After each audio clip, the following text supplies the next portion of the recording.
ভারতের সংখ্যালঘু মুসলমানরা যে কত বড় বিপদে, তার একটা খবর এসছে বিবিসি বাংলা রিপোর্টে। সেখানে বলা হচ্ছে যে একজন নারী বিচারক তিনি বিপাকে পড়েছেন একটা বিচারের রায়কে কেন্দ্র করে। সেটা হচ্ছে গণপিটুনিতে এক ব্যক্তিকে হত্যা করা হয়েছে। সেই হত্যার রায় দিয়েছে। সেখানে তাদেরকে বিভিন্ন মেয়াদে ১৪ ব্যক্তিকে দোষী সাব্যস্ত করে যাবজ্জীবন কারাদণ্ড দেন। এমন না যে ফাঁসি দিছে তাও না, যাবজ্জীবন কারাদণ্ড দিছে। কিন্তু কেন দেয়া হলো? কারণ যাদের বিরুদ্ধে তিনি রায় দিয়েছেন তারা হচ্ছে তথাকথিত গোরক্ষক দলের সদস্য এবং একজন মুসলমানকে পিটায় মেরে ফেলছে। কিন্তু যখন নাকি এই বিচার আদালতে যায় তখন তো আদালত দেখে, অপরাধের ধরন দেখে সে রায় দেয়। যে বিচারক সে হিন্দু না মুসলমান সেটা তো বড় কথা না। এই বিচারক একজন নারী বিচারক, তিনি মুসলমান। তিনি যদি হিন্দু হতেন তাহলে কি তিনি অন্য রায় দিতেন? অন্য রায় তো দিতেন না, কারণ হত্যাকাণ্ডের সর্বোচ্চ সাজা যাবজ্জীবন। তো সেটা দিছে। এখন এই উগ্র হিন্দুরা বলার চেষ্টা করছে যে যেহেতু ওই নারী বিচারক মুসলমান, সুতরাং সে শত্রুতাবশত এই রায় দিয়েছে। এখন তার বিরুদ্ধে বিক্ষোভ চলছে। ভারতে এক ব্যক্তিকে পিটিয়ে হত্যার ঘটনায় ১৪ জনকে যাবজ্জীবন কারাদণ্ড দেওয়ার কয়েকদিনের মধ্যেই অনলাইনে তীব্র আক্রমণ এবং প্রাণনাশের হুমকিতে পড়েছেন একজন মুসলিম বিচারক। তাবাসসুম খান নামের এই বিচারক মধ্যপ্রদেশের একটি আদালতের অতিরিক্ত জেলা এবং দায়রা জজ। এমনিতেই মুসলমানদের সংখ্যা খুবই কম, মানে তার মধ্যে দুই একজন যা উপরে আসে তারা এরকম টার্গেট হয়।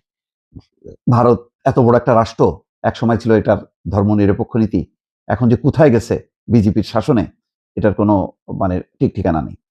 গত ১২ জুন হত্যাকাণ্ড, হত্যা চেষ্টা, দাঙ্গা এবং অবৈধভাবে আটকে রাখা সহ বিভিন্ন অভিযোগে ওই ১৪ ব্যক্তিকে দোষী সাব্যস্ত করে যাবজ্জীবন কারাদণ্ড দেন এই বিচারক। আসামিদের সাজা হয়েছে ২০২২ সালের একটি ঘটনায়। ৫০ বছর বয়সী নাজির আহমেদ রাতে গবাদি পশু নিয়ে যাচ্ছিলেন। ৫০ বছর বয়সী নাজির আহমেদ গবাদি পশু নিয়ে যাচ্ছিলেন। পথে লাঠিসোঁটা এবং লোহার রড হাতে একদল স্বঘোষিত গোরক্ষক তার পথ আটকায়। হিন্দু সম্প্রদায়ের মানুষ গরুকে পবিত্র প্রাণী হিসেবে বিবেচনা করে থাকে। এই কারণে ভারতের অনেক রাজ্যে গরু হত্যা আইনত নিষিদ্ধ।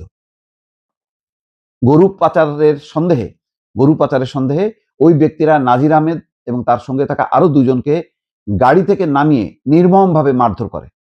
পরে গুরুতর আহত নাজির আহমেদের মৃত্যু হয়, তবে তার ২ সঙ্গী বেঁচে যান এবং আদালতে সেদিন ঘটনায় সাক্ষ্য দেন। রায় ঘোষণা করতে গিয়ে বিচারক তাবাসসুম খান বলেন, এটি ছিল গণপিটুনিতে হত্যার একটি স্পষ্ট ঘটনা। তবে এই রায়ের পর থেকে তাবাসসুম ধর্মীয় বিদ্বেষের শিকার হতে থাকেন।